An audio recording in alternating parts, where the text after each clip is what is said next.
Paz do Senhor, igreja. Amém. Eu já vou beber uma água.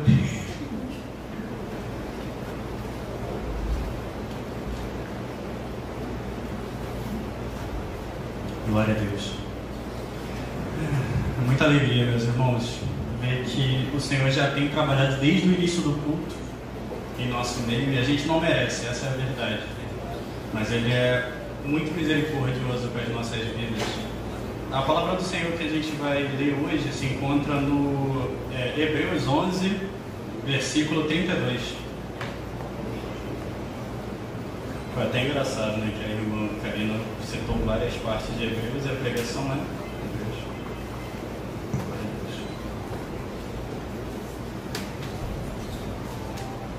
Tem um problema sério com o microfone, tá, meus irmãos? Acaba baixando aqui, fica mais pesado com o tempo.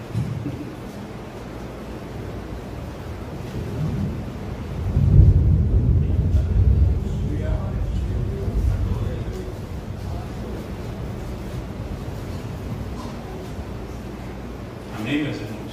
Amém. A palavra do Senhor diz assim: e que direi mais? Opa, pode abaixar um pouquinho, eu vou me controlar aqui na altura.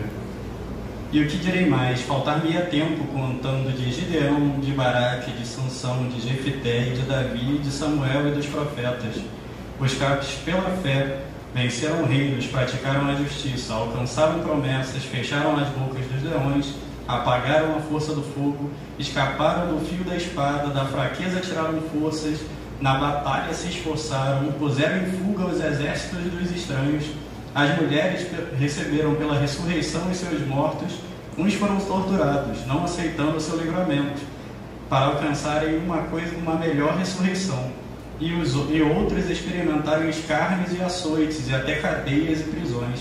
Foram apedrejados, cerrados, tentados, mortos ao fio da espada, andaram vestidos de pele de ovelhas e de cabras, desamparados, aflitos, maltratados, dos quais o mundo não era digno, errantes pelo deserto e os montes, e pelas covas e cavernas da terra.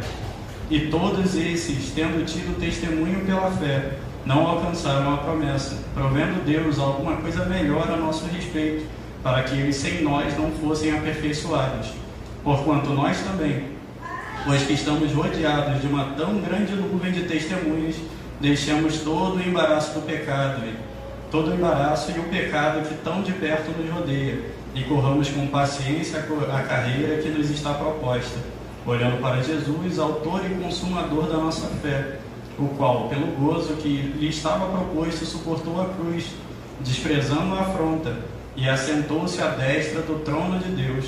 Considerai, pois, aquele que suportou tais contradições dos pecados contra si mesmo, para que não enfraqueçais, desvalecendo em vossos ânimos. Amém, meus irmãos? Podeis assentar?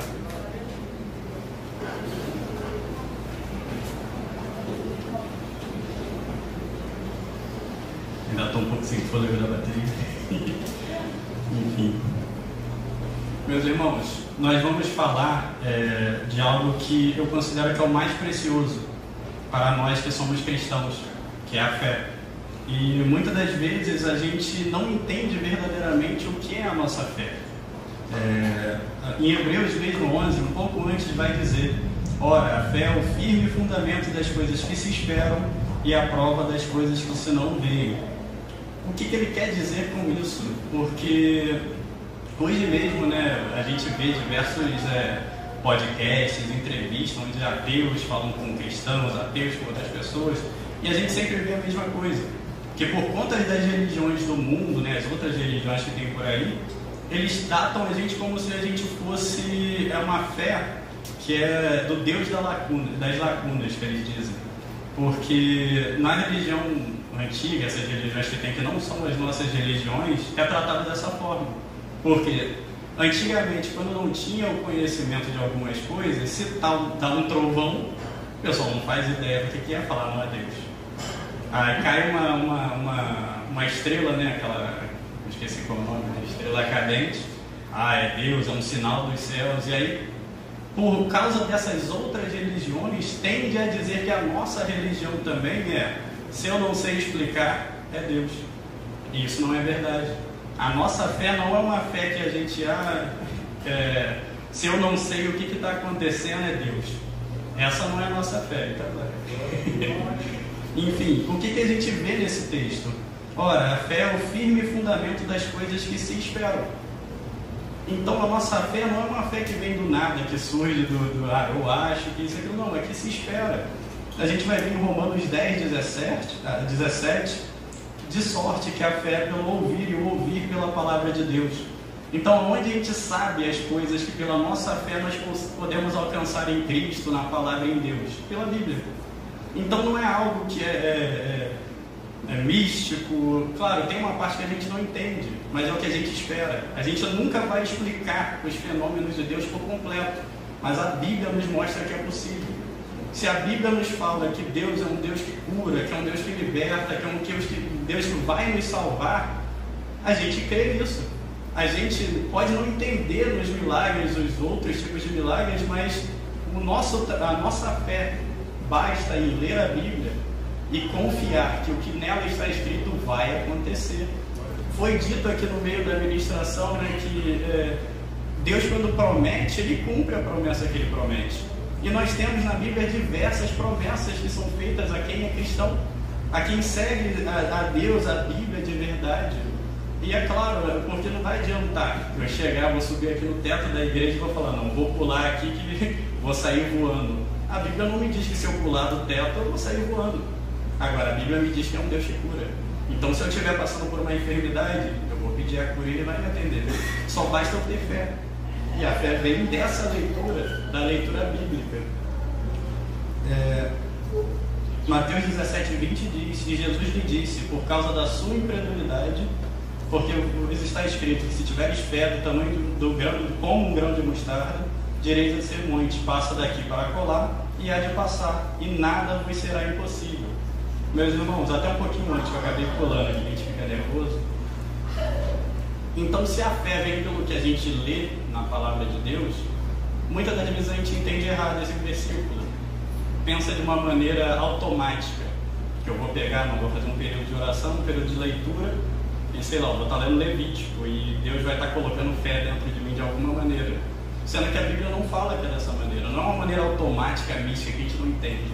A fé vem pelo ouvir da palavra de Deus, porque eu leio aqui, eu falo, olha aqui, provisão, aqui, cura. Eu posso ter isso também, porque eu sou filho de Deus, eu aceitei a Cristo. Então a fé vem para esse tipo de leitura, e não algo automático. Não adianta eu estar lá lendo Levítico, lá, né? 2 cabras, 2 passarinhos, isso não necessariamente vai fazer automaticamente eu ter fé.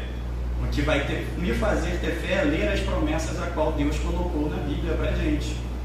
E aqui eu separei esses textos, eu lembrei que eu só fiz um rascunho, porque muitas das vezes foi pregado isso de uma maneira meio que equivocada, não vou dizer errada, porque não está errado, tá, meus irmãos? Vocês vão entender. Essa parte do grão de mostarda. Podem reparar que quando eu li, no automático eu falei o que não está escrito, do tamanho de um grão de mostarda. Eu vou ler o texto novamente.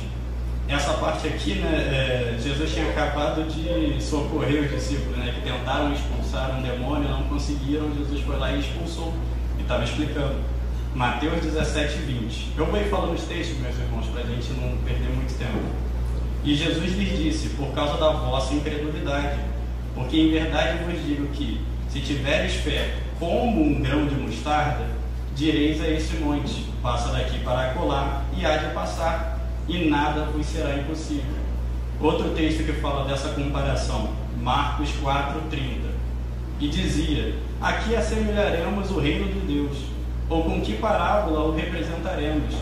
É como um grão de mostarda, que quando se semeia na terra, é a menor de todas as sementes que há na terra, mas tendo sido semeado, cresce e faz-se da maior de todas as hortaliças, e cria grandes ramos de tal maneira que as aves do céu podem aninhar-se debaixo de sua sombra. E mais um texto que fala disso, Lucas 17:5. E disseram então os apóstolos ao Senhor, acrescenta-nos a fé. E disse o Senhor, se tivesses fé como um grão de mostarda, dirias a essa amoreira, desarraiga-te daqui e planta-te no mar, e ela vos obedeceria. Então nós temos aqui vários textos que falam dessa mesma comparação com o grão de mostarda. E aqui um pouco, né, para a gente entender isso melhor, eu separei também outros textos, porque sim, existem traduções em que alguns desses textos, se eu não me engano, Mateus 17, que coloca do tamanho de um grão de mostarda. E aí, quem está certo? É como um grão de mostarda ou do tamanho de um grão de mostarda? Os dois estão certos, meus irmãos. O problema dessas traduções é que eles limitaram a somente uma parte do que era realmente para ser dito. Porque o hebraico e o grego, trouxe alguns exemplos aqui, tem aquelas palavras que significam diversas coisas ao mesmo tempo. Tem João 1, tem o Logos de Deus, né? No princípio era o verbo era Deus. Tem traduções que falam, no princípio era a palavra era Deus. Quem está certo? Os dois. Se você pesquisar o que significa Logos no grego, tem um texto de diversas coisas. É o fundamento, é a explicação, é o verbo, é a palavra. São diversas coisas. Só que como para levar para a nossa língua não daria para colocar verdadeiramente todas as coisas que significam, o que foi feito? Escolheu-se o que era mais compatível. Outro caso também que mostra para a gente o porquê que a gente tem que sempre se aprofundar mais da palavra de Deus. Em Êxodo 3,14, fala assim: então afirmou Deus a Moisés, eu sou o que sou, e deveis dizer aos filhos de Israel, eu sou, me enviou a vós. Esse é outro caso, que se a gente for no original do hebraico, vai estar escrito lá, eu serei o que serei. Aí você pensa, poxa, muda totalmente aqui o contexto, porque fala de algo vindouro e tal, mas por que está escrito eu serei o que serei? Porque não existe o presente desse verbo conjugado no hebraico. O eu serei o que serei para eles é o presente e o futuro. Só que para a gente não teria como botar nem o eu serei o que serei, porque daria problema e achar que era algo futuro, que Deus seria, e Ele é, e foi colocado o eu sou.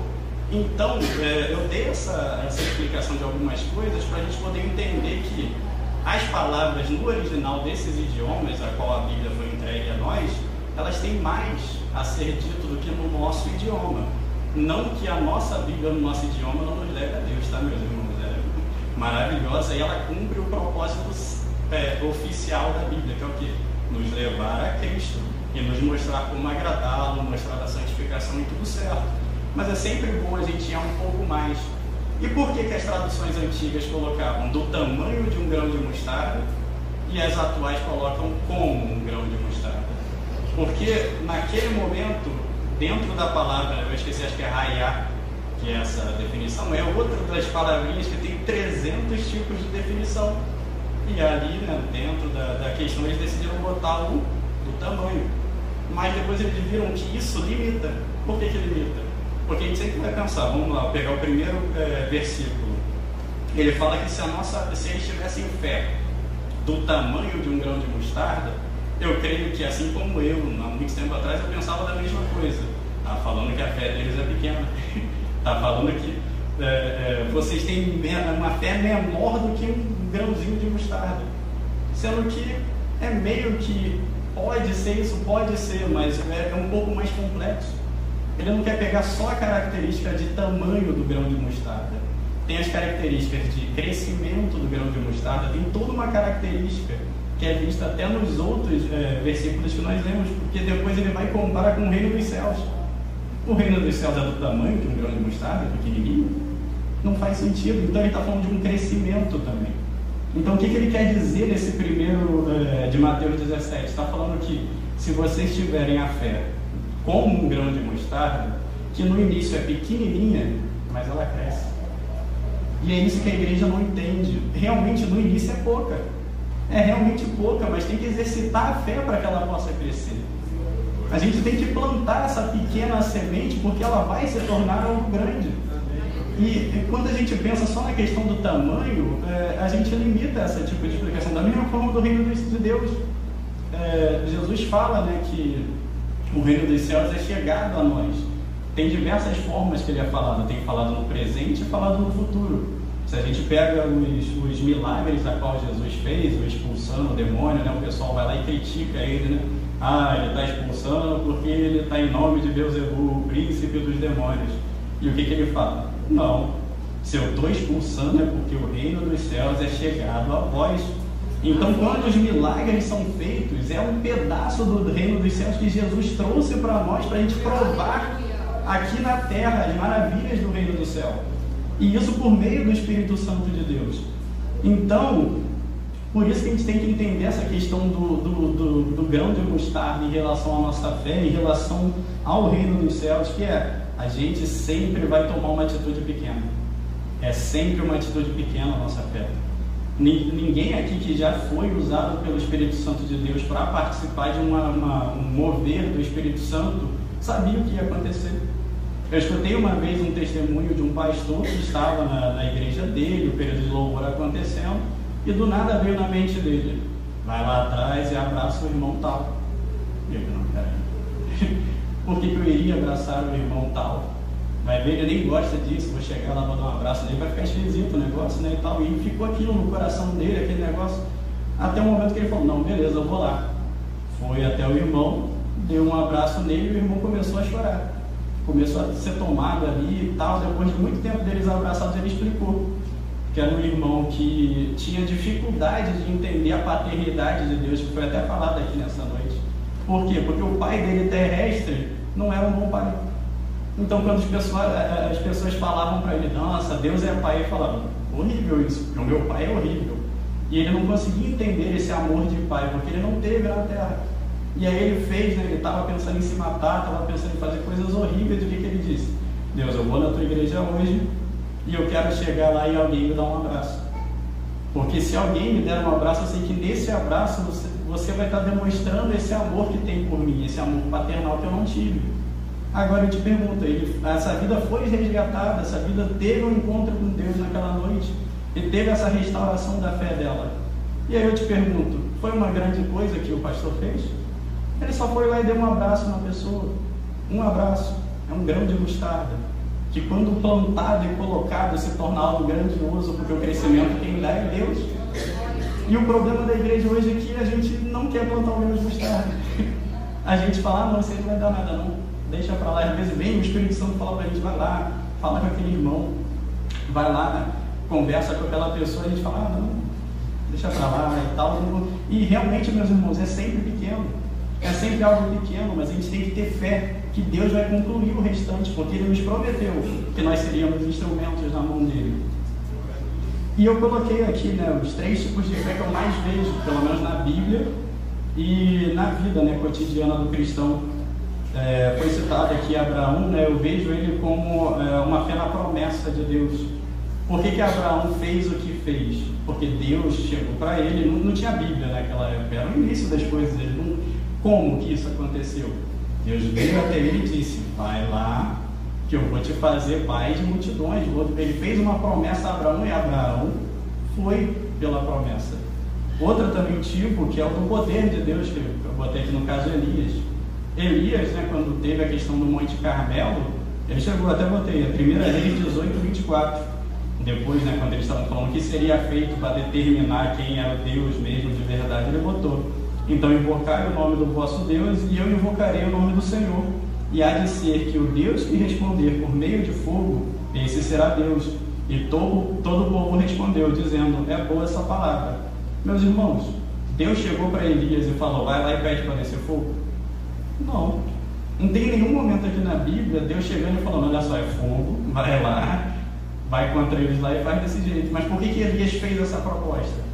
Porque ele tinha intimidade com Deus, ele sabia da autoridade de Deus e do poder de Deus, que descer fogo do céu não é nada para ele. Então ele falou: vamos lá e vamos fazer. Então essa fé que Elias teve naquele momento, uma fé de que eu sei a quem sirvo, eu sei quem é o que está comigo, que é poderoso para fazer esse ato.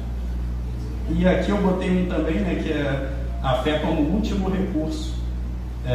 Eu botei um exemplo aqui que nem é o que a gente faz hoje, tá, meus irmãos? Mas eu acho que vai ser bom para elucidar, que é a mulher do fluxo de sangue. Olha lá, Marcos 5:25-27 diz assim: e certa mulher que havia 12 anos tinha um fluxo de sangue, e que havia padecido com muitos médicos, despendido tudo quanto tinha, e nada lhe aproveitando isso, antes indo a pior. E ouvindo falar de Jesus, veio por detrás da multidão e tocou nas suas vestes. Meus irmãos, no caso da mulher, ela já tinha feito tudo que podia. Não tinha mais solução para ela. E quando ela soube que Jesus estava passando, ela foi. Ela não tinha nada a perder. Mas sabe quando a gente é pior do que ela? Porque Jesus está diariamente do nosso lado e a gente ignora Ele. A gente fala assim, não, isso aqui eu resolvo, isso aqui deixa comigo, isso aqui é pequeno demais. Meus irmãos, envolve Deus na sua vida por completo. Às vezes a gente fala assim, não, isso daqui é uma febre. Meus irmãos, Jesus curou a febre da sogra de Pedro. E aí? Às vezes eu estou com dor de cabeça, eu falo para minha esposa, eu falo, meu bem, tá uma dor de cabeça insuportável aqui, me olha aqui, bota a mão na minha cabeça. E glória a Deus, quando ela faz isso, a dor de cabeça passa. Eu não estou mentindo, meus irmãos, já teve vários casais, umas 4 vezes eu já fiz isso, eu vou continuar fazendo, porque está dando certo. E é maravilhoso servir um Deus assim. Então, por isso que nesse caso, ela está até melhor que a gente. Porque ela, quando soube, ela foi. A gente tem Ele diariamente ao nosso lado e a gente ainda separa Ele de algumas decisões que nós fazemos. A gente ainda fala assim, ainda controla um pouco a nossa vida. No Salmo 23 vai dizer, o Senhor é meu pastor e nada me faltará. A tradução mais próxima do geral é nada tenho falta. Por quê? Porque Ele é suficiente. O Eric pregou uma vez aqui, eu concordo 100% com ele. Jesus é suficiente, o pastor é suficiente. E essa suficiência é demonstrada por nós quando a gente pega assim, eu não preciso de mais nada, só Cristo. Cristo, toma aqui, minha vida é tua. Faz conforme o Senhor quer. Então eu envolvo Ele em todas as partes da minha vida. E aqui, em Hebreus 11:6 vai dizer, ora, sem fé é impossível agradar-lhe, porque é necessário que aquele que se aproxima de Deus creia que Ele existe e que é galardoador dos que o buscam. Tiago 2,17 vai dizer, assim também a fé, se não tiver as obras, é morta em si mesma. Meus irmãos, o que esses versículos estão querendo dizer a nós? A fé é a nossa responsabilidade. Às vezes a gente mistifica isso que é a nossa responsabilidade. Eu tenho que ter fé, senão a gente vai entrar num ciclo. Porque se a salvação vem por meio da fé, as bênçãos de Deus vêm por meio da fé, e eu dependo de Deus para me dar a fé, entramos naquela questão. Deus vai dar a fé para quem Ele quer salvar e não salva só esse. Não é desse jeito. A fé vem pelo ouvir da palavra de Deus. Então a gente aponta para a Bíblia e é nossa responsabilidade crer no que está escrito nela. Porque aí a gente vai ter realmente essa questão da fé verdadeira. Porque seria muito fácil, meus irmãos, falar assim, não, Deus, bota a fé aqui dentro. E muitas das vezes a gente faz isso. A gente viu aqui em cima os discípulos pedindo para Deus, e os apóstolos disseram ao Senhor, em Lucas 17:5, acrescenta-nos a fé. Meus irmãos, Ele botou a mão na cabeça dos discípulos e deu fé? Não. O que Ele falou? Mostrou o caminho, é grão de mostarda, vai de pouco em pouco. Planta pequenininho, que você vai colher, e você vai ver, quando você plantar, colher e der certo, como dor de cabeça, pedi oração, deu certo, eu vou continuar fazendo e daqui a pouco a minha fé vai estar fortificada dessa maneira. Mas não é algo automático, do nada eu não tinha fé, agora eu tenho. Não, é um exercício, é de pouco em pouco. E aqui e a fé sem obras. Muitas das vezes a gente vê esse versículo como se fosse a questão das obras para a salvação. Como você fala assim, realmente, meus irmãos, tem a questão aí da hipergraça, dessa graça que muitos pregam por aí, que é algo que, tipo assim, você pode fazer o que você quiser.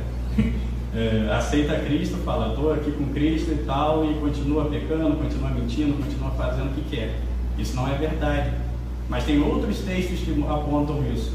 A questão de Tiago 2,17, ele está falando que a fé verdadeira bíblica é revelada com ações. Então, não basta eu ter fé e não ter a visibilidade da minha fé nas ações que eu faço ou nas ações que eu coloco diante de Deus. Toda a fé que é bíblica, ela vai ter uma comprovação, ela vai ter uma ação. Então, por exemplo, a fé que a gente teve nessa questão da oração para passar a dor de cabeça, teve a obra. A obra acompanhou essa fé, porque é uma fé bíblica. Então, meus irmãos, vou até entrar um pouquinho na questão da fé salvífica, porque muitas das vezes a gente acaba se perdendo nesse conceito, porque É sem obras, é com obras, é mérito, não é mérito. E aí a gente tem alguns versículos, não vou entrar muito nisso, mas é importante, já que a gente está falando de fé. Efésios 2:8 até o 10, né? Acho que é um texto extremamente conhecido da igreja, vou ler aqui. Porque pela graça sois salvos, por meio da fé. Isso não vem de vós, é dom de Deus. Não vem das obras para que ninguém se glorie. Porque somos feitura sua, criados em Cristo Jesus para as boas obras, a qual Deus preparou para que andássemos nela. O que o texto quer dizer, meus irmãos? Que a salvação envolve dois fatores, que é a graça que foi dada por meio de Cristo Jesus, o nosso entendimento da graça e a fé nela. Porque, e só isso, essa é a salvação. Só que aí tem mais algumas coisas que fala, inclusive no versículo 9 fala, não vem das obras para que ninguém se glorie. Então, quando a gente chega nessa parte, o pessoal fala, se não é obra, eu vou viver a doidada aí, vou fazer a doideira tudo e estou aqui garantido. Mas o que o próximo versículo diz? Porque somos feitura sua, criados em Cristo Jesus para as boas obras. Então, qual é o pensamento correto? Nós somos salvos pela graça, por meio da fé, acreditando naquele que prometeu que voltaria para nos buscar. E fazemos as boas obras, pela gratidão do que já foi nos prometido. Foi prometido, irmãos, foi prometido a cada um de nós aqui, que se a gente viver um relacionamento com Deus, ter uma intimidade com Deus e buscar a Cristo, Ele vai nos levar com Ele, porque seremos conhecidos dele, seremos amigos dele verdadeiramente. Ele diz, né, não há maior amor do que esse, morrer pelos seus amigos. Ele fala para os discípulos dele, quando eu for a casa de meu pai tem diversas moradas, se não tivesse eu criaria, e eu vou te levar conosco. É sempre essa parceria de amizade. A gente não vai para o céu, a gente não vai ser salvo por mérito nem nada disso, é porque nós somos amigos dele. E como nós somos amigos dele? Conversando com ele, tendo intimidade com ele, fazendo o que ele gosta, fazendo o que ele quer. Senão a gente não é amigo dele. E isso daí tem um problema também nessa questão da salvação, né? Que às vezes a gente mede se a gente está apto à salvação olhando para o nosso irmão. A gente olha, não, eu estou mais santo do que o irmão, então acho que eu estou garantido. Isso não é verdade. Por isso que a Bíblia não me ajuda a julgar ninguém. Se o irmão chegar assim, aquele irmão lá, ele vai ser salvo? Não sei, meu irmão. Jesus disse que teria misericórdia daquele que quisesse ter misericórdia. Deus disse isso. Não adianta eu querer julgar o irmão pelo que eu estou vendo, né? Como a parábola dos trabalhadores da última hora. Estava conversando ontem com a Raíssa, se eu não me engano, e é bem verdade aquilo. Os trabalhadores da última hora, veio um desde o início do dia, e foi prometido para ele um talento, e aí foi chamando durante o dia, né? Cada um em um horário, chegou no último horário que trabalharam uma hora só, também chamou, e quando foi pagar, foi pagando todo mundo com um talento. E aí os primeiros, quando viram a galera que trabalhou uma hora só, ganhando um talento que eles receberiam, falou, opa, vou ganhar mais, porque se eles estão recebendo, eu trabalhei muito mais do que eles, vou receber mais. E o que aconteceu? Ele recebeu a mesma coisa. E qual foi a resposta do Senhor da vinha? Eu não te prometi isso, a gente não acordou isso aqui. O que você está olhando para o teu irmão? Eu combinei um negócio contigo, eu e você. Por que você está olhando para ele? Eu quero dar o mesmo que eu te dei para ele. Isso nos mostra o que? A salvação? Não, meus irmãos, não tem a ver com salvação. Salvação não é mérito. Isso diz algo sobre galardão e responsabilidade a qual Deus nos deu. E é individual, e às vezes a gente fica perdendo tempo olhando para o nosso irmão que está do nosso lado, falando, esse daí está ruim, aquele ali está... Meu irmão, entra no teu quarto, fecha a tua porta e conversa com ele. Porque parece que é escola. Parece que eu volto lá naquele tempo de escola, que tem aquela prova complicadíssima, chega a nota, tirou 2, valia 10, tirou 2. Tu se sente malzão, fica, deu ruim, vou ter que fazer recuperação, um monte de coisa. Mas esse sentimento passa rapidinho, você descobre que o amigo tirou 1. Quando o resto da sala tirou 1 e 2, eu falo, oba, não tô tão ruim. E aí parece que tu tirou da tua cabeça que você tá péssimo. Tu tirou 2 de 10, meu irmão. Mas você fica feliz, porque você ficou olhando para os outros. E bem verdade é que é o que acontece na igreja hoje. A gente tem se conformado com níveis de profundidade em Deus, porque os outros são menores, ou quase a mesma coisa. A gente está se conformando. A gente está falando assim, pô, eu estou ruim, mas lá está pior. E isso daí é servir a Deus agora? É sério, meus irmãos, que eu estou falando. Deus está falando, vamos lá, vamos aqui, ó, tira 5. Não, está tirando 1, pô, estou bem. Sabe o que isso aí me lembra? Mateus 25, parábola das 10 virgens. Qual a diferença das prudentes para as imprudentes? Que as prudentes, depois, quando descobre que o azeite estava pouco, ela vai lá tentar comprar. Então ela tinha dinheiro? Tinha. Sabe o que ela falou? Aqui tá bom de azeite. Até aqui ele chega. Umas 2 jarrinhas aqui de azeite, eu não sei quantos, tá vendo? Estou fazendo uma elucidação. As 2 jarrinhas aqui de azeite estão o suficiente. O que as prudentes falaram? Quando elas até pediram, né? A gente até pensa assim, pô, o pessoal é meio ruim, né? As prudentes são meio ruinzinhas, né? Podia dar um pouquinho de azeite. Mas qual era a preocupação das prudentes? Eu não sei nem se o que eu tenho vai dar. Por quê? Porque ela botou o esforço todo dela. Ela não se segurou, ela não se conformou com o nível de espiritualidade. Ela quis mais, e eu não tenho para te dar não, meu irmão. Porque eu quero ter o máximo, porque eu não quero ficar fora. E aí elas vão lá buscar o azeite, tendo esse dinheiro. Quando volta, qual que é falado para eles? Não vos conheço. Para elas, não vos conheço. E o que tem acontecido é, a gente tem apontado para os nossos irmãos, seja lá quem for, pode ser de próximo, de longe, e nos conformado com a nossa realidade, porque tem gente pior, entregando para Deus o médio para pouco. Por quê? Ele não está fazendo nada, pô, tu melhor do que ele. Aí a igreja está do jeito que está. E o que Deus falou na Bíblia é isso, que Jesus falou, né? Quando eu estiver para voltar, acharei fé na terra. Por quê? Porque hoje a igreja está como a igreja de Apocalipse 2, né? Éfeso.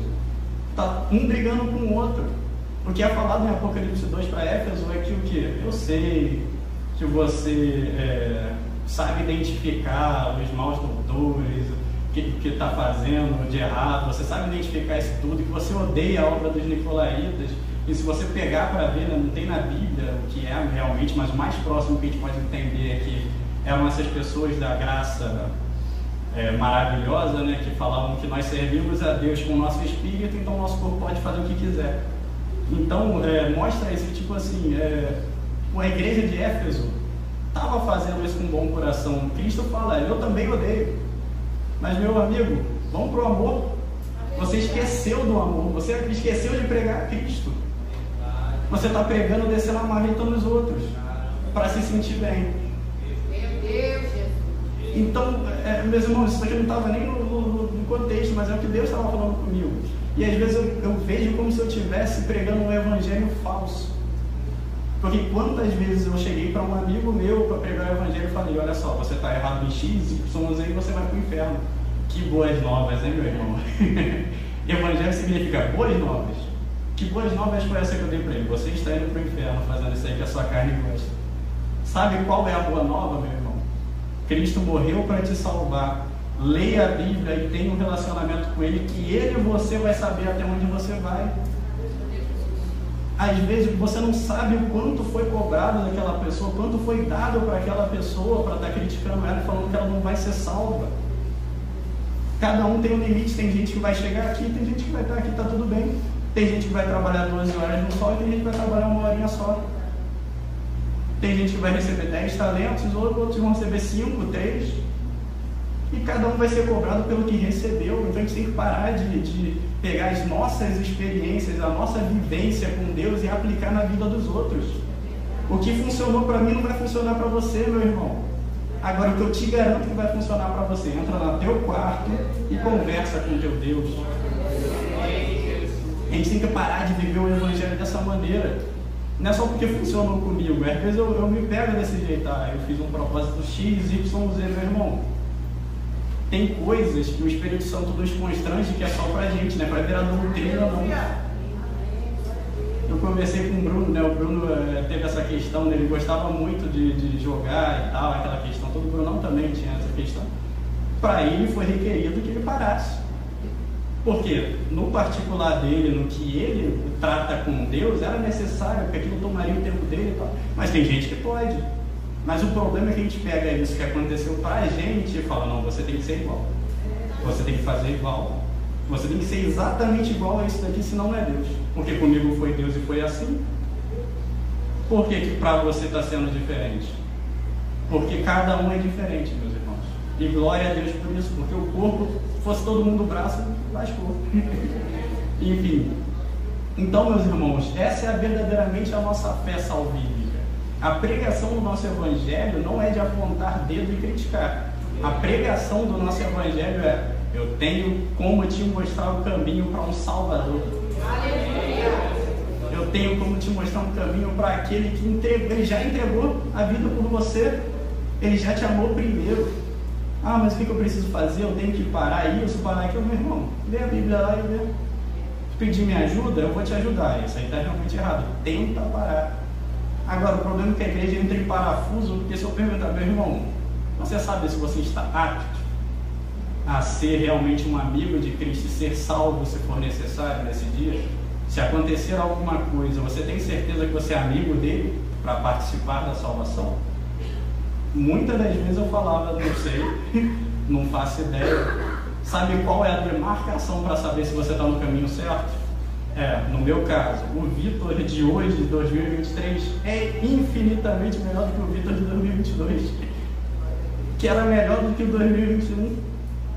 E eu falo igual o Paulo falou, quando eu era pior e eu não me vanglorio do que eu estou agora, porque a gente sempre tem como melhorar. E a gente não pode deixar essa questão tipo assim, poxa, eu tenho que melhorar. Não, meu irmão, olha, você está melhor do que ontem? Glória a Deus, Ele está mudando a sua vida, Ele está te levando. A vereda do justo é como a luz da aurora, vai brilhando cada vez mais. É esse esforço que a gente tem que ter. Não é porque pecou e agora já, meu irmão, todos pecamos. E aí João vai falar que a gente peca, e quem não peca, fala que não peca é mentiroso. Mas qual é a diferença do servo de Deus e para o mundano, o ímpio? É que o servo de Deus está tentando melhorar. Cada dia que passa ele está melhor, cada dia que passa ele está melhor. Então essa é a nossa esperança da nossa fé, é ter esse relacionamento com Cristo. Depois que eu entendi que é necessário eu conhecer a Ele e Ele me conhecer, eu falo, eu tenho um amigo. Se eu morrer agora, eu vou para a glória. Porque eu tenho um amigo que vai me garantir. E eu tenho vivido com Ele. Não é porque é mérito meu, não, porque agora eu jejuo 8 horas por dia, porque eu passo a madrugada orando de joelho. Não, meu amigo, não, meu irmão, é porque eu tenho um amigo que vai me levar. E ele entende que, por mais que eu não esteja bem agora, né, eu ainda faço coisas que não glorificam a Deus, ele sabe que eu estou dando o meu melhor. Então o maior problema da igreja é esse conformismo. Às vezes a gente se conforma. E Deus está querendo mudar isso, meus irmãos. Porque foi falado aqui durante a ministração, falado no período de louvores. Deus se manifestando na igreja. Cadê Deus se manifestando na igreja? Paulo fala, né, que ele falava com sabedoria de palavras e com o poder de Deus. Cadê? E eu estou falhando nisso, meu irmão. Todos nós estamos falhando nisso. Porque que igreja é essa? Que Deus não se faz presente. Eu não falo da nossa igreja, eu estou falando da igreja dos últimos tempos. A gente vê as notícias que estão acontecendo por aí, as coisas que agora estão sendo feitas. E aí? Cadê o papel da igreja? A igreja está omissa. Uma vez eu li, né, acho que foi um comentário, alguma coisa assim, falando, esse irmão aqui é cristão, mas é show de bola aí. Por quê? Porque ele não me perturba com isso, não. E a verdade é que é essa, né? Tá cheio de cristão bonzinho por aí, que se assenta na roda dos escarnecedores, vive do jeito que quiser e não brilha. Tá debaixo do candeeiro, o candeeiro está debaixo da cama, está escondido. Porque os cristãos não estão fazendo a sua parte. Por quê? Porque falta fé. Falta fé por quê? Porque a gente já não vê aqueles grandes moveres da igreja. E a culpa é nossa, meu irmão. Então, uma vez que a gente entendeu a questão da fé salvífica, também é importante a gente entender isso. Porque aqui em Efésios 2,8 vai dizer o quê? A parte da graça é com Deus, a parte da fé é nossa. Vamos ler a Bíblia, vamos criar esse relacionamento para a gente ter fé. E aí a gente leu Hebreus 11, que fala sobre os heróis da fé. Quem são os heróis da fé? Hebreus 11:2 vai dizer, porque por ela os antigos alcançaram testemunho, ou seja, são pessoas do passado que por meio da fé alcançaram um testemunho. E aí ele vai citar Abraão, Moisés, aquela galera toda. E depois em Hebreus 12:1 também é um texto que muitas das vezes eu já escutei de maneira diferente, fala, né? Portanto, nós também, pois que estamos rodeados de uma tão grande nuvem de testemunhas, deixamos todo o embaraço e o pecado que tão de perto nos rodeia, e corramos com paciência a carreira que nos está proposta. Muitas das vezes eu ouvi que isso daqui são os ímpios olhando pra gente. Então assim, toma cuidado aí que onde você vai, porque tem uma nuvem de testemunhas te olhando. Meus irmãos, não deixa de ser verdade. Se eu não me engano é 2 Pedro 5, alguma coisa assim, fala que a gente tem que ter esse portar de cristão pelo nosso testemunho no mundo, né? Mas o que o texto aqui está dizendo é, eles lá no passado são exemplos para nós no presente. Nós estamos rodeados, eles não tinham ninguém, Abraão não tinha ninguém de exemplo, ele teve que fazer. E nós? Somos maravilhosos, nós temos a Bíblia inteira, nós temos os heróis da fé, nós temos tudo e não temos fé.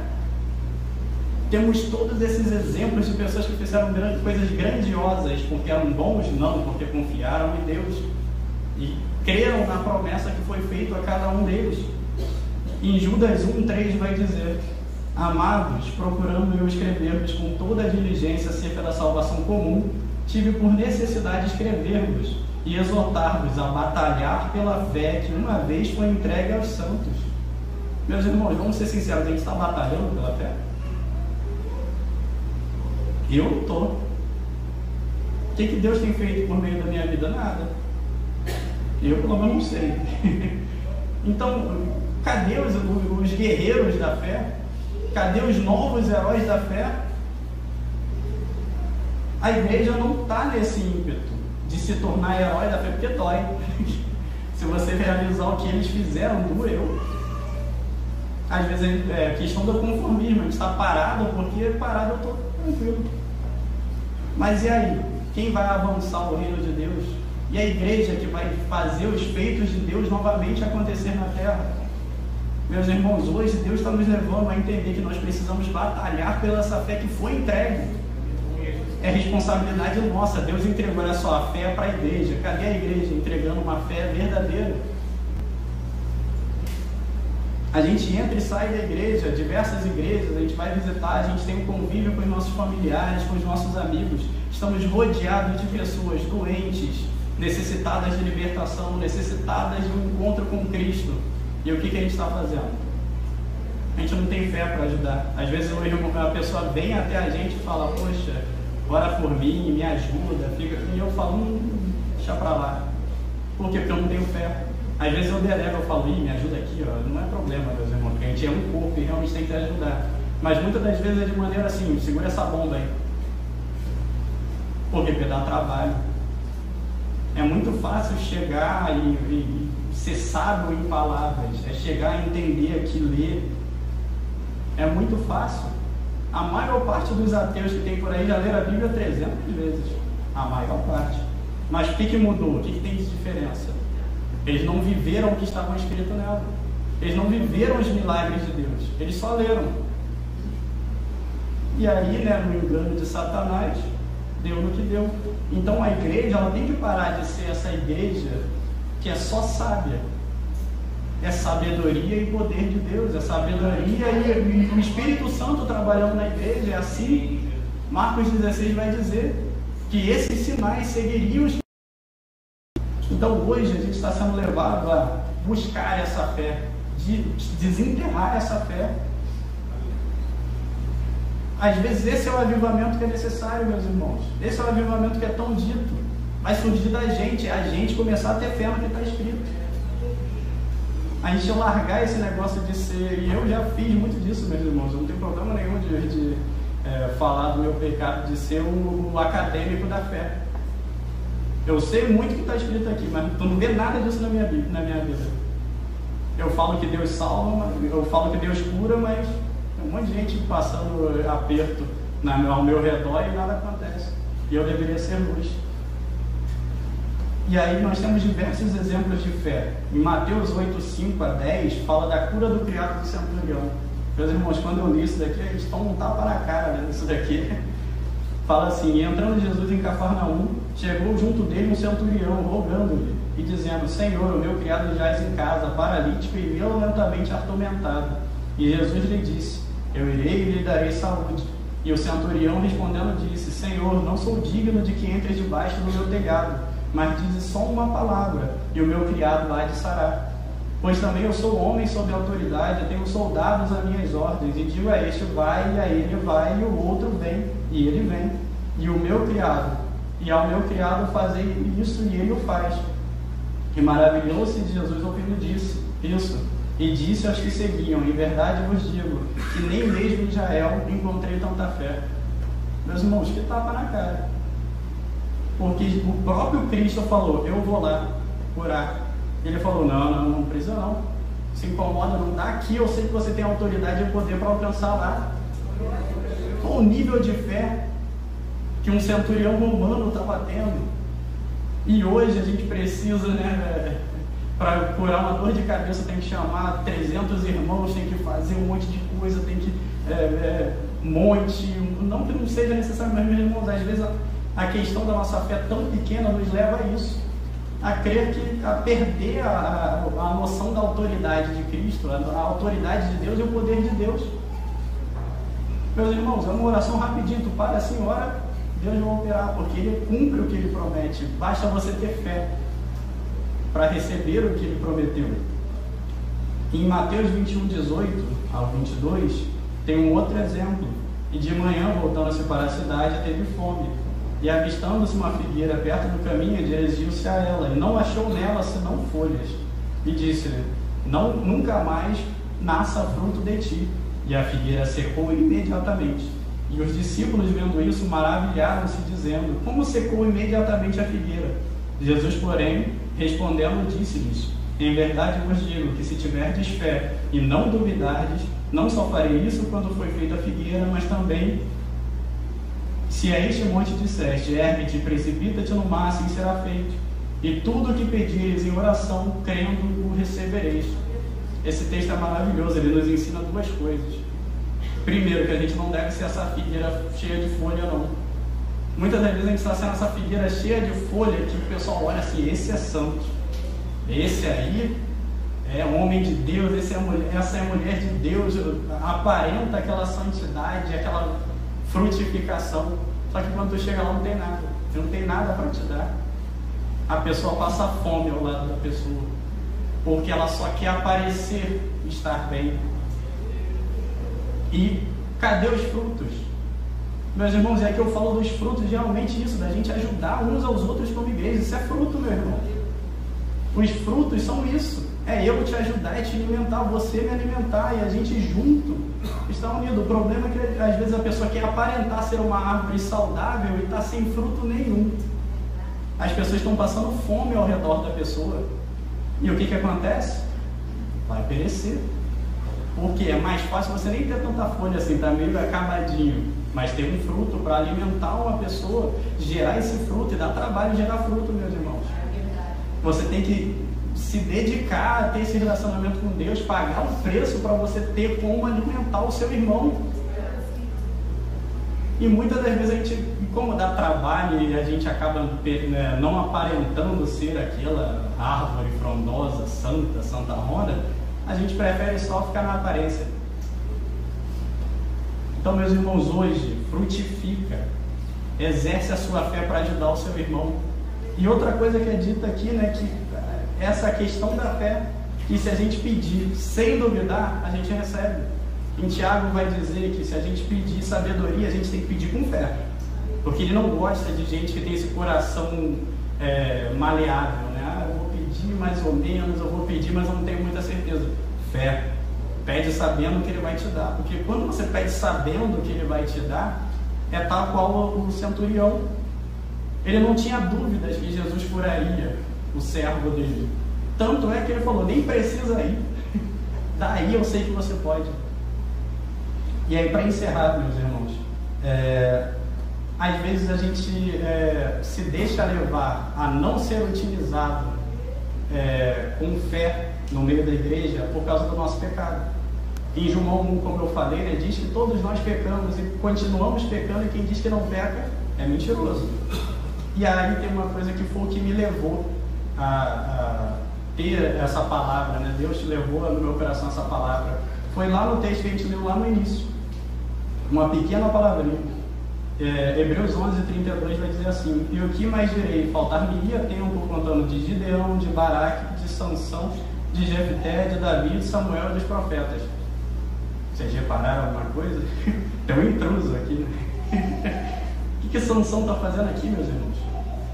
A gente, na nossa mentalidade, tacaria a gente não botava Sansão aqui nem por nada. Eu fiz um resuminho para a gente não se prender muito a isso, né? Deixa eu ir lá. Das coisas que foi Sansão. Sansão nasceu de uma mulher estéril, com uma promessa sobre a vida dele, falando: ele vai ser nazireu, porque por meio da vida dele eu vou começar a libertação do povo em cima do pessoal filisteu. Ele nasceu com essa promessa sobre a vida dele, que ele seria essa pessoa que faria essas coisas.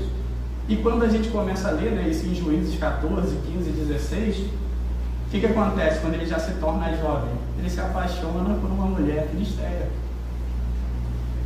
E aquilo ali, né, tem até uma parte do texto que fala que era consentido por Deus, porque isso também é outra coisa. Às vezes a gente passa por coisas que são erros nossos e Deus permite para que você esteja preparado lá na frente. Porque se a gente pega o que aconteceu com ele, com esse primeiro casamento dele, filisteu, com a menina, né? Ele fez aquele negócio, ele fez lá a pergunta, né, que ninguém saberia responder e tal. O que ela fez? Ela ficou lá perturbando ele, ele falou o que era e se deu mal. O que aconteceu com Dalila? A mesma coisa, mais pra frente. Então, mesmo esse casamento, Deus falou: beleza, esse daí pelo menos você já vai estar preparado. E ainda assim ele falhou.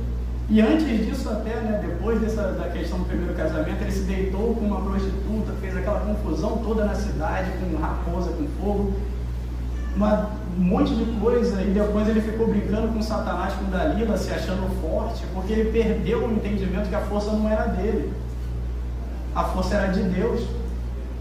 E o que mais tem por aí é Sansão, que começou a exercer a força do Espírito Santo de Deus e se perdeu achando que era ele. Está achando que eu começo a me mover, então corre um grande risco da gente, quando se deixa ser usado pelo Espírito Santo de Deus, a gente se ensoberbecer e falar: isso aí é porque eu sou eu.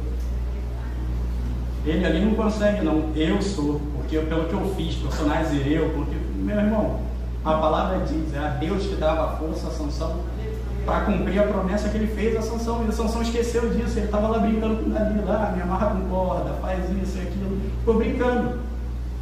E aí depois disso tudo, aí eu peguei o último texto, né, que ele estava preso, sem os olhos, aquela questão toda. Juízes 14:1 vai dizer: Sansão desceu até a cidade de Timna e ali contemplou... não, nessa parte eu não vou pular, meus irmãos, está aqui. Juízes 16:28. Em um certo momento, Sansão ergue um clamor a Yahvé e ora: ó soberano e eterno Deus, eu te invoco e suplico, dá-me forças só mais dessa vez, para que me vingue dos filisteus pelos meus 2 olhos cegados, ó Senhor. Meus irmãos, até no último momento, onde Deus realmente ainda dá força para ele não estava preocupado nem de fazer o que era certo, ele estava querendo só se vingar pelos olhos dele. E aí eu te pergunto: o que esse cara que fez tanta coisa errada está fazendo na galeria dos heróis da fé? Eu entrei em curto quando eu vi Sansão. Aí ele vai lá, e é claro, né, graças a Deus, como aconteceu, né, derrubou ali, matou os filisteus, mais do que ele tinha matado na vida inteira, naquela ação.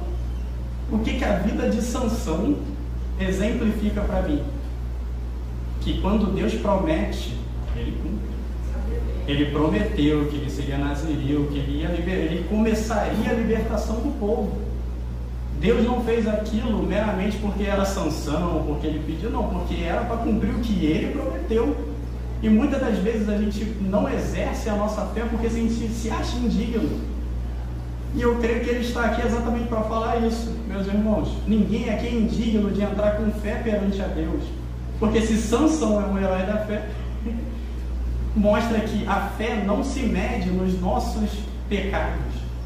Não se mede em quem eu sou, no mérito que eu sou. A fé e o exercício da fé é mediante a promessa que Deus nos faz na Bíblia e a gente acreditar nela. Porque naquele momento, o que Sansão fez?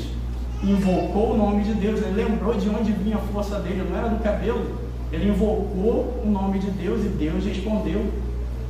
Por quê? Porque cumpria o que Deus queria, que era começar a libertação do povo dos filisteus. E aí, meus irmãos, eu estava meditando nessa palavra, o líder nem sabe disso, mas tudo bem, creio que seja tudo bem. Deus tratou no meu coração exatamente o que está escrito em Coríntios 1 Coríntios 2. E a palavra e a minha pregação não consistiram em palavras persuasivas de sabedoria humana, mas em demonstração do Espírito e de poder, para que a vossa fé não se apoiasse em sabedoria dos homens, mas no poder de Deus, meus irmãos. Eu gostaria que os irmãos se colocassem de pé nesse momento, a palavra vai até aqui, mas eu creio que até agora, nesse momento, eu tentei me deixar ser usado para mostrar para os irmãos no teórico o que é fé, o que é o exercício da fé. Mas assim como Paulo diz, não adianta só o teórico, tem que ter o prático. E quando eu estava meditando, Deus falou comigo algumas coisas que Ele estava pronto a nos ajudar nessa noite. Algumas promessas que já foram feitas na palavra dele. Promessas essas são de provisão. Mateus 6,30 vai dizer: se Deus assim veste as ervas do campo, como existe hoje, amanhã lançada no forno, não vos investirá muito mais a vós, homem de pouca fé. Não andeis inquietos dizendo o que comeremos ou beberemos ou o que vestiremos, porque essas coisas os gentios se preocupam. De certo, o vosso Pai Celestial bem sabes que necessitais de todas essas coisas.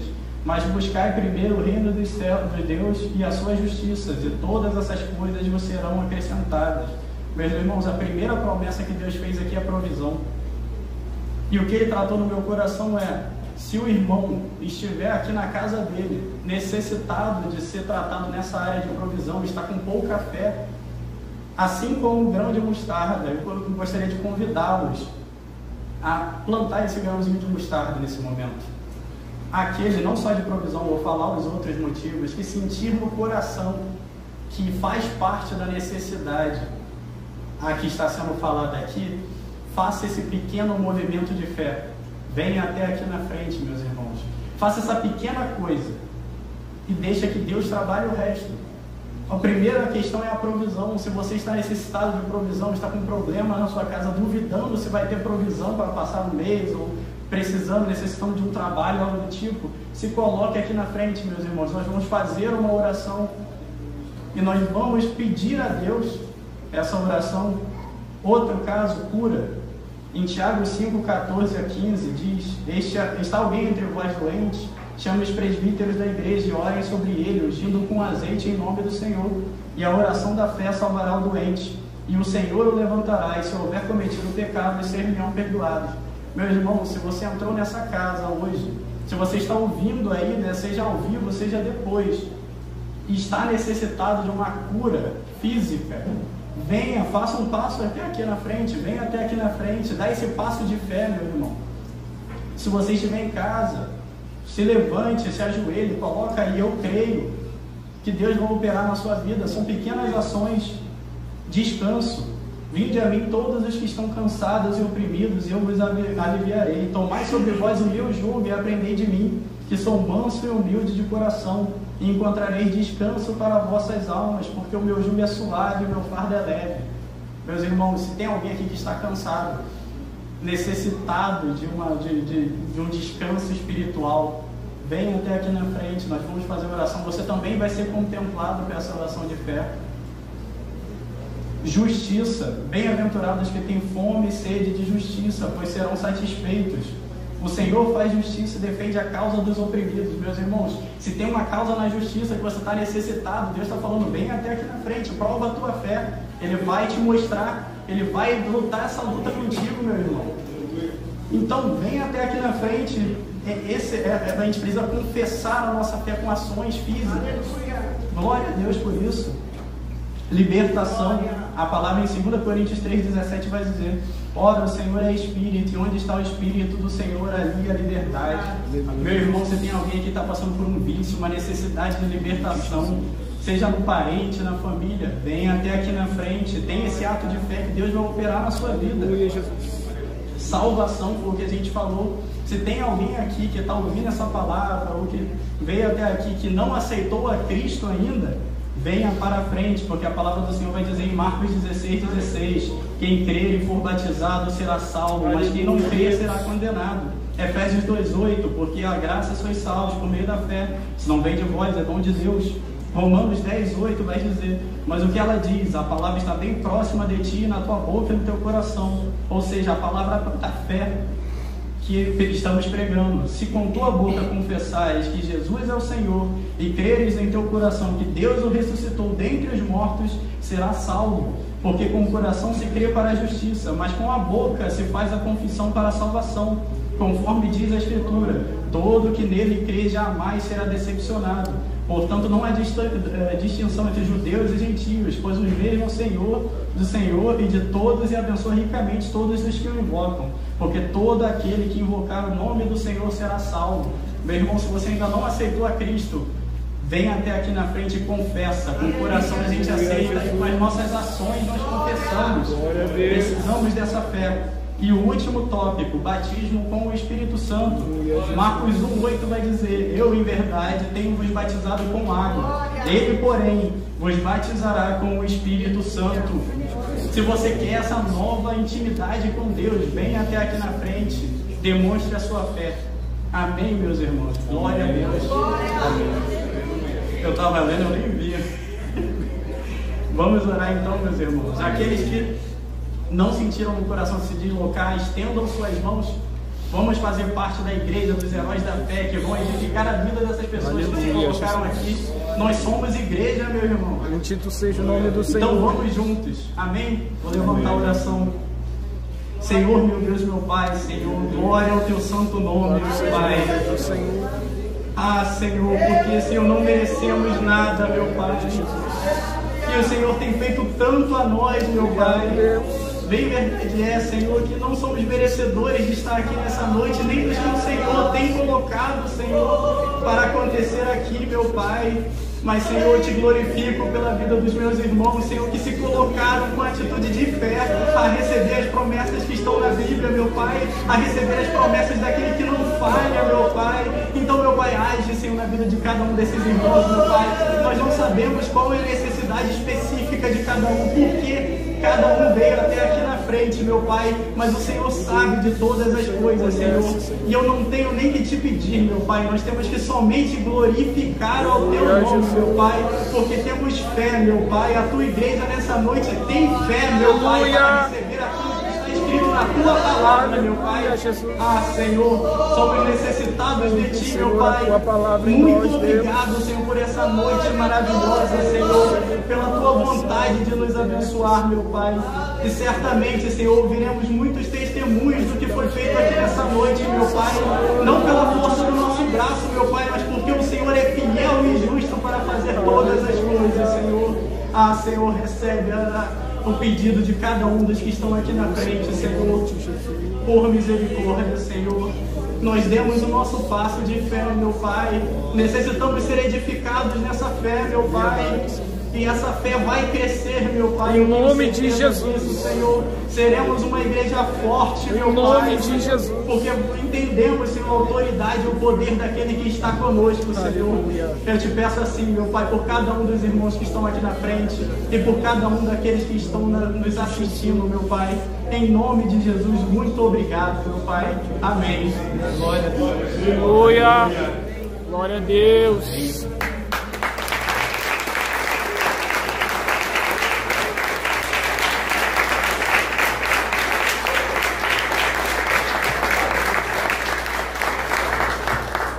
Amém? Irmão Tiago, vem para cá, por favor. Se os irmãos quiserem ficar aqui, se quiserem sentar, não sei, Tiago, vai querer falar alguma coisa? Não? Então, vamos orar ainda só para encerrar o culto. O irmão Tiago vai dar a bênção, amém? Podem ficar onde estão, a gente já vai encerrar, tá bom? Querido Deus e Pai, temos muito que agradecer a Ti. Muito que agradecer ao Senhor. Muito obrigado, Senhor. Muito obrigado, Senhor. Porque estamos aqui. E louvado seja o nome do Senhor. Que não olhamos, Senhor, por vista, mas cremos pela fé que temos em Ti. que grandes coisas o Senhor já moveu no mundo espiritual a nosso favor. E glorificado seja o teu santo nome, Senhor, porque nós temos a vitória em nome de Jesus e servimos um Deus que é vitorioso para sempre e que reina eternamente. Te agradecemos, Senhor, por este culto, Senhor, vitorioso na tua presença. E eu te peço, continua conosco, Senhor, nesta noite, nesta semana, meu Pai, que cada um de nós possamos permanecer na tua presença, que possamos dividir mais momentos do nosso dia com o Senhor, que nós possamos fazer mais do que isso, entregar a nossa vida em tuas mãos, cada decisão, cada passo, cada comportamento, Senhor, cada saída e cada entrada, pois eu sei, Senhor, que até aqui o Senhor vai continuar fazendo-nos descansar em segurança, e chegaremos em casa debaixo da tua proteção, deitaremos e dormiremos, pois o Senhor nos faz habitar em segurança. Deus, em nome de Jesus, eu te peço, continua falando aos nossos corações e continua movendo no nosso íntimo a tua vontade, Senhor, que cada um de nós aqui venhamos cumprir o teu propósito e aquilo ao qual o Senhor nos chamou, o Senhor nos vocacionou, e aquilo com que cada um no íntimo já sabe ou saberá que precisa fazer e que o Senhor espera, Senhor, para que toda a igreja, Senhor, como um corpo, seja edificada, Senhor. Porque verdadeiramente tanto os dons como os ministérios são para a edificação do corpo da igreja. E que cada um que o Senhor manifestar o dom ou o ministério que o Senhor tem separado, vai ser para a edificação do corpo da igreja. E nós desejamos, Senhor, desejamos que o Senhor cumpra essa tua palavra em nossas vidas, Pai. Em o nome de Jesus, Pai, nos leva debaixo da tua poderosa proteção e que possamos continuar cantando e louvando o hino da vitória do nosso Deus, que reina para sempre, em nome de Jesus. Amém. Graças a Deus, irmão Tiago.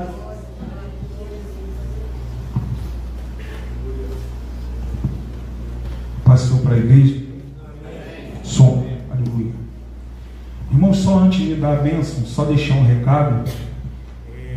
Dia 26, o nosso batismo, né? Se ainda houver algum irmão que deseja se batizar, procurar os obreiros, os diáconos, que vão orientá-los quanto a todas as questões, dúvidas, obreiros e diáconos. Amém?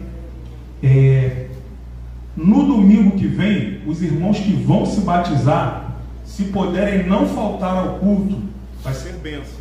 Vai ser bênção. Por quê? Que a gente vai ficar só meia horinha, 20 minutos, meia horinha depois do culto, ok? Para dar algumas orientações. Se tiver algum irmão que tem alguma dúvida ainda antes de se batizar, tanto dúvida bíblica como dúvida sobre a questão da logística do batismo.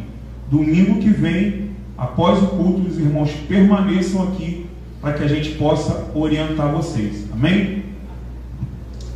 Que o amor de Deus, as doces comunhões do Espírito Santo, a graça maravilhosa do nosso Senhor e Salvador Jesus Cristo, seja com todos aqueles que esperam e aguardam a vinda de Jesus. Se você é um desses, meu irmão, diga um amém bem forte. Amém. E a vitória é nossa, operando o nosso Deus. É Ele quem tem operado, meu irmão, e ninguém vai impedir o agir do Senhor na tua vida. Toma posse dessa palavra que você ouviu hoje e tenha uma semana de bênção. Amém, meu irmão? Glória a Deus. Vá na paz do Senhor. Aleluia.